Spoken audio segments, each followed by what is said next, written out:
Olá a todos, bem-vindos. Esse é o Geek Pop News. Aqui é o Daniel e hoje temos uma entrevista muito especial com o pessoal do O Mestre da Fumaça, filme que estreou ontem e que está fazendo muito sucesso. Gostaria de dar as boas-vindas, então, à dupla dinâmica, o André e o Augusto, que são os diretores, produtores e roteiristas do filme. Também temos conosco aqui um ator muito talentoso, Daniel Rocha, que fez o Gabriel, né, o protagonista do filme.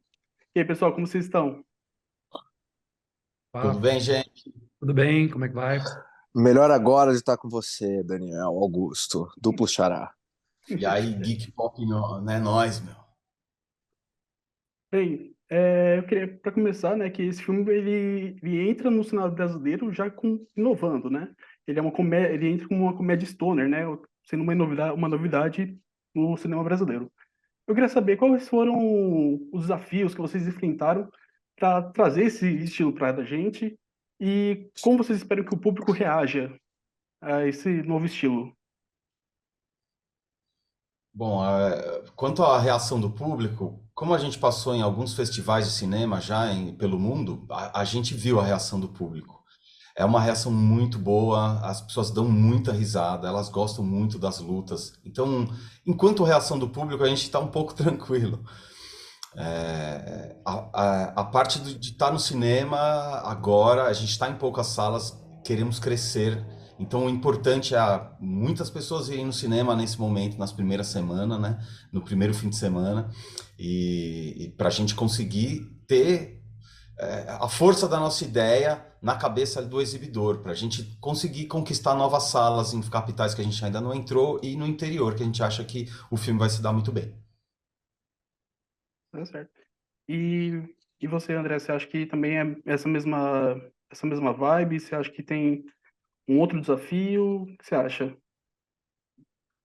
Nossa, é que a gente já passou por tanto desafio com esse filme.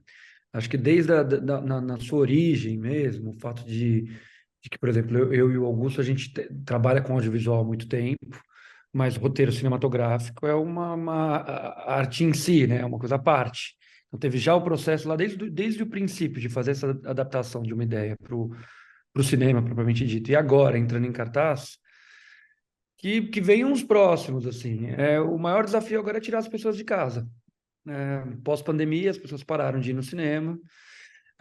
Um pouco antes da pandemia, na verdade, já tinha diminuído bem com o fortalecimento dos streamings, que é ótimo, né? Tem uma maneira legal de difundir os filmes, mas não tem comparação com a experiência cinematográfica numa sala de cinema, com uma tela grande, com pessoas que você não conhece reagindo, com a catarse que acontece. Só que agora a gente tem que relembrar as pessoas. E a nossa alavanca nesse sentido é pequena. Nós somos independentes, nosso projeto é pequeno, mas devagarzinho eu acho que vai crescer como uma onda. Estou otimista. Mas quem estiver assistindo isso daqui, vá ao cinema. Acho que vocês vão se divertir. Tá certo? Você, Daniel, você acha que tem tem algo que você gostaria de acrescentar? Você acha, como você acha que o pessoal vai reagir a isso tudo? Eu acho que o público brasileiro é um público que gosta de sair de casa para assistir comédias, né? Eu acho que a gente tem essa escola, a gente tem essa tradição, e o nosso filme, querendo ou não, acima de tudo, é uma comédia de luta. É um stoner. O Stoner é Enfim, um filme que diverte as pessoas. E eu acho que a gente tem esse nicho da comédia que é muito interessante. Mas, ao mesmo tempo, a gente faz um filme de ação. Então, são dois gêneros muito distintos que estão tão conectados no mesmo filme. Então, tem para todo gosto. Eu acho que é um filme assim que, se a pessoa ir sem pretensão nenhuma, vai se surpreender muito. Porque sempre é isso, né? A gente tá em festival, sempre os filmes de Stoner sempre é dado como, não achei aquele filme Stoner, não sei o quê, e a pessoa acaba saindo com uma surpresa, cheio de referências cinematográficas que eu adoro e cheio de cultura asiática, que eu acho que é o nosso filão, eu acho que graças a Deus que o nosso filme é um filme brasileiro-chinês. não, e são referências muito boas, né? Eu fiquei abismado assim com tanta potência que esse filme carrega. Eu achei isso incrível desse filme.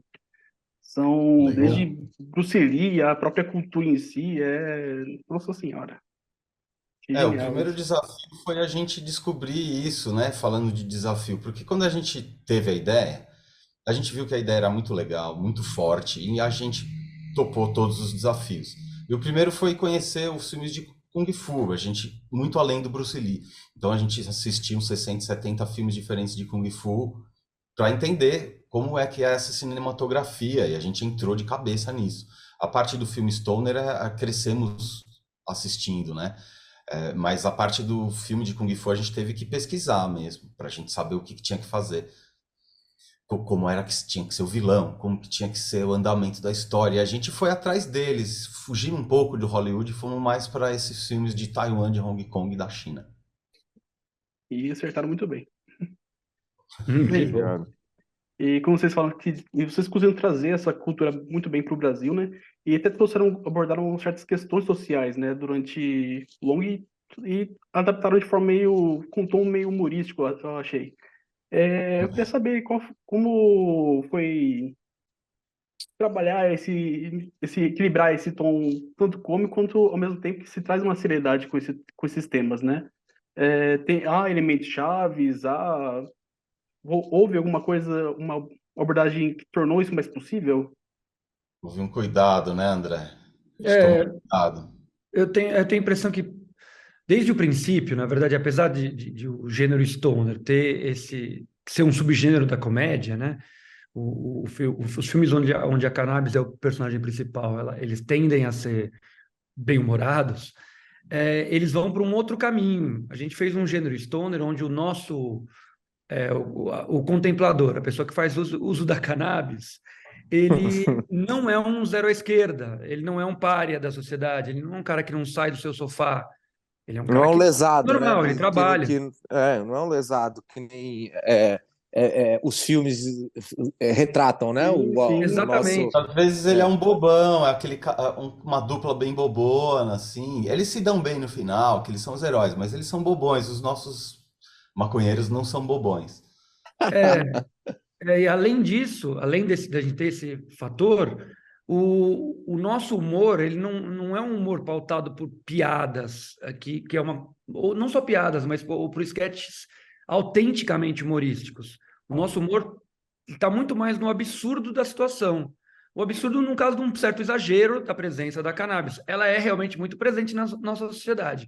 Muito mais do que se diz por aí. A gente sabe disso. Isso não é retratado à altura, assim como outros hábitos da sociedade são retratados no cinema. A gente trouxe isso para perto e esse alívio cômico vem justamente da naturalidade da presença disso, não tanto das piadas. E desse jeito a gente também consegue corroborar com a ideia de não olhar para cannabis ou para maconha como uma coisa pejorativa ou negativa.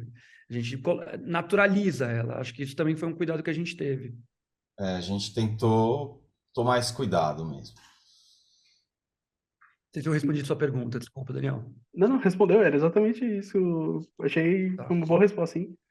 Foi a questão a própria transformar, tirar o preconceito, né, por assim dizer. Eu acho que tirar essa visão que Sim, se tem, né, da cannabis em si, né, eu acho. sim. E a gente Isso. tentou não ser ridículo, sabe? É muito caricato também. A cinematografia brasileira da comédia é super mega caricata. E é legal, é engraçada, e é o que o público está acostumado, né? Que o pessoal gritando, vestido de mulher, assim, gera público, mas a gente tentou fugir um pouco disso. E às vezes a gente notou, por exemplo, teve crítico que sentiu falta. E a gente realmente não quis ser ridículo, sabe? Nesse sentido da caricatura da comédia brasileira. A gente foi seguindo uma coisa cômica dessa nossa mistura que era naturalmente ela gera uma coisa cômica, a mistura do Kung Fu com a cultura canábica. Não, e É, os filmes de Stoner, assim, se a gente pega Pineapple Express, The End, eles não são exagerados, né? São É, pessoas vivendo situações absurdas atrás da maconha do abacaxi, é. entendeu? O gosto de abacaxi, que é a melhor do mundo. Mas eles não E, estão forçando uma comédia. Aqueles absurdos, por estar fazendo e correndo atrás daquilo, é que é engraçado. É, E esse gênero no Stoner é isso. A gente não poderia ir para as esquetes exageradas porque não tem nada a ver com o gênero. Não é o gênero que a gente vê. Então a gente quis respeitar, querendo ou não, um gênero. E como se fazer isso no Brasil, sendo que a gente é o primeiro? A gente também não sabia. Então a gente vai para um lugar de comédia que se faz muito, ou a gente vai tentar num gênero mais stoner que a gente está acostumado a ver? A gente escolheu stoner, estamos mais acostumados a ver, e vamos fazer luta também, fazer umas coreografias de luta aí e sai na mão. É isso. E o fato de ser independente, isso foi custeado por mim e pelo Augusto, nos deu uma certa liberdade também de fazer o filme que a gente queria ver. A gente foi colocando o que a gente estava afim. Então, se não segue o protocolo do que as pessoas estão acostumadas ou estão esperando, mercado do Globo paciência, o que o Filmes. mercado quer, não sei, mas a gente fez exatamente aquilo que a gente queria fazer. Olha. Isso é gostoso, essa liberdade que a gente teve, apesar de toda a dificuldade de não ter o orçamento que a gente gostaria, mas a gente teve a liberdade. Não é porque a gente é independente que é A gente nunca usou isso de escudo para tapar qualquer buraco da nossa produção. Não é porque é independente que é para vocês relevarem erros. O filme é épico, ele é grandioso, ele não tem falhas técnicas. Então, assim, não é porque é independente que você vai achando que o filme é mais ou menos. O filme é muito bom e ele tem ele é coeso e ele se sustenta, assim. É só vocês irem no cinema para descobrir. Eu senti muito isso mesmo que vocês estão tudo falando aí. Eu acho que faz uma homenagem incrível ao próprio estilo do Stoner, né? E eu achei que o bacana foi a forma como vocês conseguiram representar personagens e ao mesmo tempo que vocês trouxeram e que, assim, vamos colocar assim, são gente como a gente, né? Você vê, pode ser seu vizinho, pode ser alguém da família, pode ser alguém que você encontrou no ônibus, pode ser qualquer pessoa, não é uma pessoa tão caricata como o Daniel falou, né? Não é uma coisa, tipo, tão absurda, mas e são os eventos do filme que tornam ele acho que são a maior parte são os eventos cômicos do filme que tornam ele engraçado, por assim dizer. Não uma... Não são punchlines, né? Não são piadas Exato. escritas com punchline. A gente tem alguns punchlines que a gente sabe quais são e todo mundo Sim, ri sim. sempre. Mas a coisa é natural mesmo. A gente tenta fazer Exatamente. naturalmente essa ligação de estar numa situação estranha, o cara, né, aprendendo a enrolar um baseado que ele não sabe. Isso. Não, e a Natureza é escolha do elenco, engraçado. gente. Eu não sou um ator cômico. Eu não sou um ator cômico. Eu sou conhecido em Verdade. fazer drama.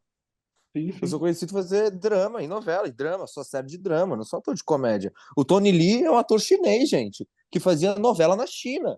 Entende? Ele não é ator cômico. Infelizmente, quando ele trabalha no Brasil, geralmente levam ele para um lugar da comédia, porque é só isso que o Brasil faz. A gente pega os asiáticos Sotaque e e botam tal. como o chefe da máfia chinesa ou da máfia japonesa. E é só isso que ele faz, porque ele não tem espaço. Então, talvez o nosso filme abriu um espaço para uma comunidade asiática, como o Tony Lee, um chinês que vive no Brasil, de fazer outros personagens que não seja só o mafioso, Uhum. entendeu? Sim, sim, exatamente isso. E tudo com E muita a gente como a naturalidade. gente. E a gente como a gente mesmo, a gente quando escreveu o roteiro, a gente sabia que não ia ter fio, cabo para ninguém voar, assim, e a gente não queria, não era nem porque não tinha dinheiro.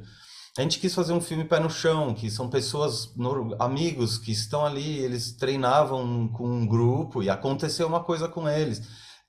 São pessoas reais, pé no chão. A gente tentou trazer essa coisa mesmo realista, tanto nas lutas quanto na atuação e na história que a gente criou.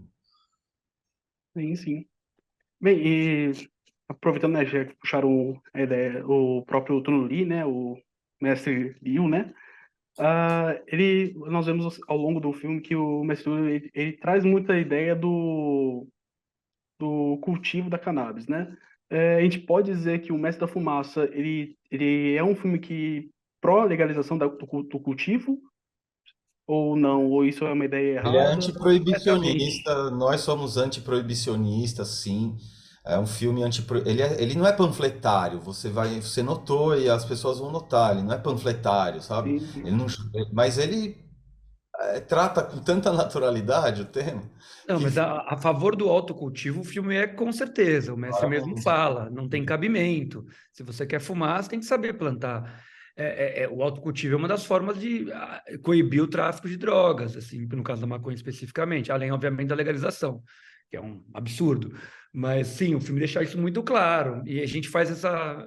Não vou também ser muito spoiler aqui, mas o filme faz esse malabarismo em colocar dos dois lados a evolução de um dos personagens, enquanto ele treina o estilo da fumaça, e o crescimento de uma planta de maconha, até o processo de colheita, secagem, cura, até o ato de fumar. Então, tem da semente até a pessoa estar fumando o negócio, assim como o herói, do início da preparação até ele sair para o mundo para testar suas qualidades marciais. E não Então, é de uma hora para outra, né? E isso que é não é de uma hora legal. para outra. Existe não é assim, vai fazer, existe um processo em ambas as Sim. partes. É isso que eu acho que é interessante no filme também, o processo. Exatamente. É uma Sim, evolução em do herói. paralelo, né? Eu acho. É uma linha de tempo ali, porque ele passa o tempo lá treinando, então a gente vai mostrando isso dessa forma, assim. Mas tem mais E de é um o momento. nascimento do herói mesmo. O herói tá lá, ele é uma sementinha, até ele virar uma super árvore, né, florida. Eu ainda acho que o Augusto e o André leram o herói lá do Joseph Campbell escrever esse roteiro, velho. Eu acho. Porque é O exata, mito. não é? É Qual que o é o poder poder do do mito. mito, né? É o Poder do poder do mito, poder mito, do né? mito. Pô, é isso Eu aí. O peguei cara aqui. sai, dá o rolê dele, vai aprender a nova técnica e vai e mata o monstro. E Mas tipo, é mas Star Wars, é tipo tudo aqui, o Bill, tá tudo lá, né? Tipo, é Nunca se isso. Harry repete. Potter. É. e toda a cinematografia de Kung Fu que a gente varreu assim pra dentro da cabeça. Isso foi genial. Bem, aproveitando já que a gente está falando do herói, né, dos personagens. Bem, Daniel, eu queria saber como foi para você a sua parte para você parar nesse projeto, como foi a seleção, foi indicação, como foi isso daí, inclusive como foi para você criar o Gabriel. Vamos lá. Como eu parei no projeto, o Rodrigo Magu, Rodrigo Castelar, ele era o produtor executivo de uma série que eu fazia chamada Irmãos Freitas. Eu fazia o Popó, um boxeador, e ele viu que eu não fazia tudo sem dublê, eu era um lutador experiente, amador, assim, bom. E aí ele era o produtor associado desse O Mestre da Fumaça, né? E amigo do André e do Augusto. E falou assim: pô, acho que eu tenho um ator perfeito para fazer esse personagem. E eu estava acabando de fazer essa série e vi esse roteiro. Quando eu li esse roteiro, eu sou muito fã de filme stoner. E eu falei, cara, eu preciso fazer isso, eu preciso parar. Só que é um filme completamente independente, né? E eu saquei que era um filme independente. E como todo filme independente, a gente gostaria de ter tempo maior para fazer tudo, né? Para fazer a preparação, para fazer as coreografias. A gente foi no que dava, no que o dinheiro dava. E aí a gente fez, o André, ele foi nosso coreógrafo de lutas e me ensinou o básico, né, do Bagua e do Xingui, né, André, que é basicamente aonde desenvolve a técnica da fumaça, mas é uma técnica totalmente efetiva. Se você lutar Bagua ou Xingui e for fazer isso, você vai bater nas pessoas. É isso, funciona, não é só algo meramente ilustrativo. E aí eu treinei 10 dias com o André e a gente foi gravar e a gente treinava entre os tempos de uma cena ou outra. Ou, tipo, tô com folga, acabou mais cedo hoje, vamos dar uma treinada que a gente vai fazer as coreografias amanhã, das lutas. E foi assim que a gente fez, meio na raça, meio independente, mas com muito amor, muito carinho, muito cuidado. E eu acho que isso mostra, todo mundo gosta muito das cenas de luta. E eu acho que o Gabriel como foi muito intuitivo todo o processo, né? Porque quando você faz filme independente, às vezes você não tem tempo de preparar o ator, de preparação, não tinha dinheiro para pagar uma preparadora de elenco, um preparador de elenco, que realmente é um custo alto, e tempo e tudo isso. Então, a gente teve que conversar muito sobre o personagem, eu e os diretores, e confiar na direção deles. Foi basicamente isso. Mas eu acho que uma linha que a gente criou para esse personagem era ir um pouco na inocência dele. Eu acho que o Gabriel, eu acho que a palavra ele é inocente, ele é uma pessoa do bem, só que ele é inocente de tudo. Ele é um cara que não gostava da cannabis e não achava isso legal, sabe? E aí ele vai se descobrindo durante o filme e termina de uma maneira diferente do que ele começou. Termina o herói, é os dois arquétipos, né? Essa transformação dele, do arquétipo de inocente, junguiano, até ele virar o nosso herói freudiano, né? Não tem é o arco do herói em si, que foi bem construído. Falou? É um arcão, cara. A gente foi nessa. Bem bacana. Mas E então vocês foi evitado dublê, isso mesmo? Foi tipo, era o Daniel mesmo ali na luta. não é só o Não, Daniel.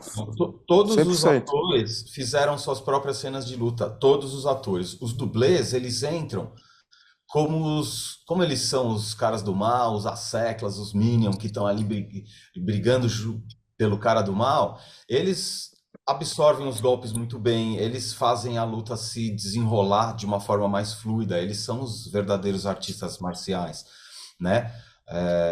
Que todo dia treinam e tal. Então, os dublês, eles são personagens do filme, na verdade. A gente não teve nenhum dublê no sentido clássico da palavra, que sai o Daniel Rocha, entra um cara vestido de Daniel Rocha e faz as dublesices. Todos os nossos atores fizeram suas próprias cenas de luta, treinando pouco mesmo, porque toda a ideia começou, como o André passou uns anos na China e aprendeu muito Kung Fu, assim, e começou a me treinar, a gente teve a ideia assim, ele começou a me treinar, a gente treinava e teve a ideia do filme. Quando isso aconteceu, ixi, me perdi todo do meu raciocínio, lógico. Você estava falando do Daniel antes, do preparação dos atores, do fato de não utilizar dublês, aí você resolveu contar a origem Eu da sempre ideia. passei para a origem da ideia, assim.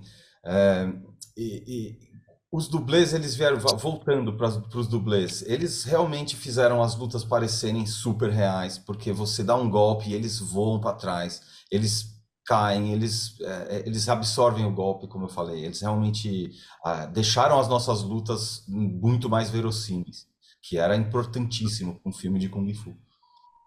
Bem bacana, muito bacana mesmo. As cenas ficaram extraordinárias, tipo, a própria coreografia, inclusive tem muitas jogadas, eu achei muito bacana, incrível, na verdade, algumas jogadas de câmera que fizeram, que era colocar em primeira pessoa em alguns movimentos. Eu achei isso colocar o telespectador na cena ali, foi uma das coisas mais dinâmicas, assim. Sim, a gente utilizou desse artifício da primeira pessoa em mais de um momento, até para Às quando chegasse vezes. nas lutas não fosse um choque.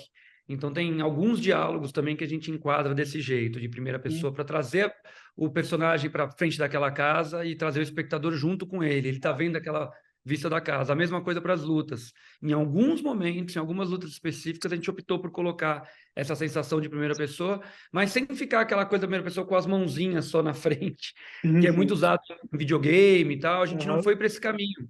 Até porque a gente não funcionaria para o perfil de luta que a gente estava fazendo. Ela entrava em um momento ou outro e aí a gente abria de novo para acompanhar o que estava acontecendo, que era uma coreografia um pouquinho mais complexa. Mas que bom que você percebeu isso, porque não é todo mundo que percebe essa utilização e é legal, é um jeito legal de trazer o público para dentro da história mesmo. A Sim, gente fez o sim. personagem falar com o outro olhando no olho, e aí o olho era lente, e é super contra-intuitivo para o cinema você falar para o ator olhar na lente, né? Mas não, você vai responder e vai falar olhando na lente e soltar fumaça nele. Isso tem dentro da luta e em algumas cenas de diálogo também. A Sim, gente sim, usou essa como linguagem mesmo. sim. Bem, a gente está caminhando agora para o final dessa entrevista, né? Eu queria saber, o público pode esperar alguma continuação? Tem algum projeto mais para frente? O público vai no cinema que vai ter continuação. Se É vocês forem no isso. cinema, vai ter o 2. Se vocês esperarem até o final dos créditos, tem uma ceninha lá no final. A gente escreveu The Smoke Master will return, igual o Homem-Aranha. Então, se vocês forem, a gente faz outro filme. Sim. Eu, Precisa vai do ser público, né? É A gente isso. precisa do público. Precisa do público. Sim. Gente, é um filme independente. Eu vou falar assim, é um filme que quem bancou foram esses dois. Então, querendo ou não, é o sonho deles se realizando e é um sonho estar estreando no cinema esse tipo de filme, ainda mais no Brasil, ainda mais num país como o nosso. e que é tão difícil fazer cinema, ainda mais um cinema de nicho e de gênero. Então, se for e assistir, eles têm ideia pro 2, não tem? Eles Temos têm. algumas pra ideias, dois. 2, 3, 4. Não, a gente quer. Tem um prequel. Tem um prequel. Olha, que é antes. E tem depois, e tem seriado, e a gente quer terminar como um desenho animado igual o Ghostbuster. Porque no futuro as coisas vão estar mais socializadas. E o legal também, o Daniel citou a palavra sonho, né? E acho que iniciou mesmo como um sonho meu e do Augusto.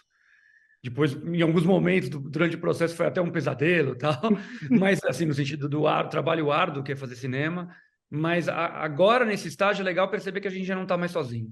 Além, obviamente, do elenco, o Daniel que está aqui conosco, o resto da equipe e tudo mais, transcendendo isso, já tem um grupo grande de pessoas da internet que estão começando a ir no cinema, que estão começando a falar do filme e que estão sonhando junto essa hipótese e brincando, elaborando ideias, tendo insights de continuações possíveis. E a gente precisa que esse grupo se aumente. Eu acho que assim, se você se sente parte disso, eu acho que esse filme fala com um grande público.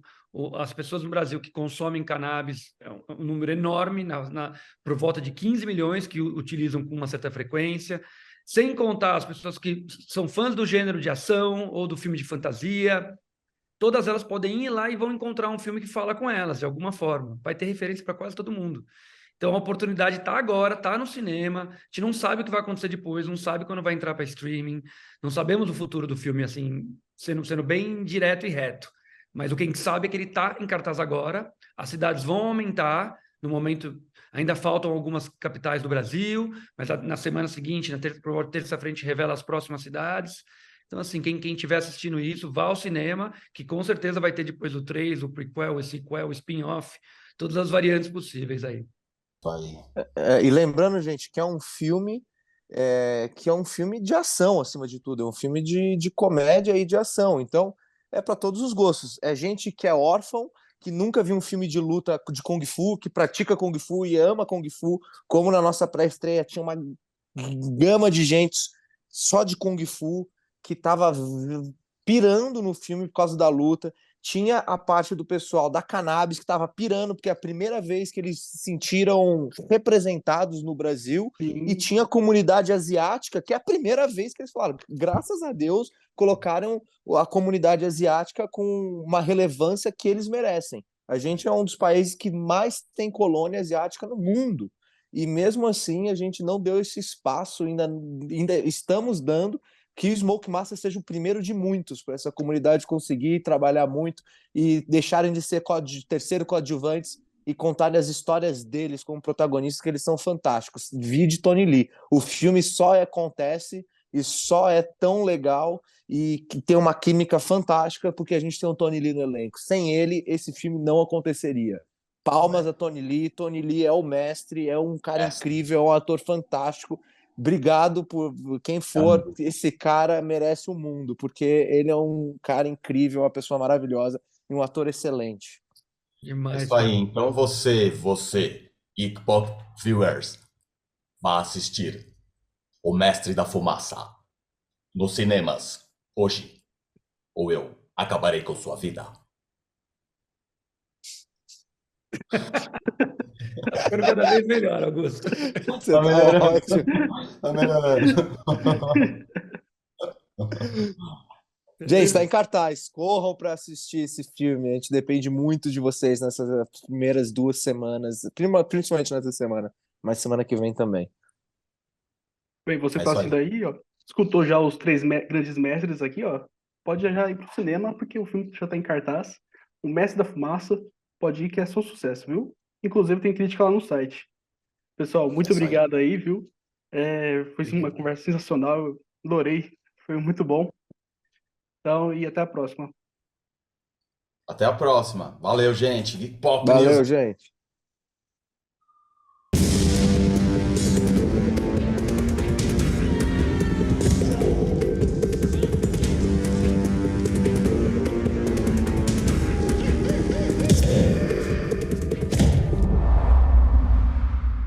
Quando você solta fumaça, você se torna fumaça. Seja fumaça.